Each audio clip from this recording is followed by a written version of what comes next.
প্রতিদিন কয়েক টুকরো খেলেই ইমিউনিটি বাড়বে, হজম ভালো হবে, কিন্তু বেশি খেলেই বিপদ। Welcome to Unlocking Pineapple Power, the Barrett's Immunity Digestion, the Warning to Allergies. আনারসে ভিটামিন সি প্রচুর থাকে, যা ঠান্ডা কাশি কমাতে এবং শরীরের ইমিউন সিস্টেম শক্ত রাখতে সাহায্য করে। আনারস হজমে সহায়ক। এতে ব্রোমেলিন নামের একটি এনজাইম থাকে, যা খাবার বিশেষ করে প্রোটিন হজম করতে সাহায্য করে। আনারস ত্বকের জন্য ভালো। নিয়মিত পরিমাণে খেলে ত্বক উজ্জ্বল রাখতে সাহায্য করে এবং ব্রণের ঝুঁকি কিছুটা কমাতে পারে। আনারস হাড় মজবুত করে। আনারসে ম্যাঙ্গানিজ থাকে, যা হাড় শক্ত রাখতে সাহায্য করে। আনারস ওজন নিয়ন্ত্রণে সহায়ক। কম ক্যালোরি এবং বেশি পানি থাকার কারণে ডায়েটের জন্য ভালো একটি ফল। আনারস হার্টের জন্য উপকারী। ফাইবার ও অ্যান্টিঅক্সিডেন্ট থাকায় হৃদযন্ত্র সুস্থ রাখতে সহায়তা করে। অতিরিক্ত আনারস খেলে পেটে সমস্যা। বেশি খেলে অ্যাসিডিটি, গ্যাস বা পেট ব্যথা হতে পারে।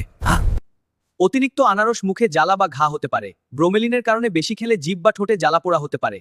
ডায়াবেটিস রোগীদের সতর্কতা, আনারসে প্রাকৃতিক চিনি আছে, তাই পরিমিত খাওয়া উচিত। অতিরিক্ত আনারস অ্যালার্জির সম্ভাবনা। কিছু মানুষের শরীরে চুলকানি বা অ্যালার্জি হতে পারে।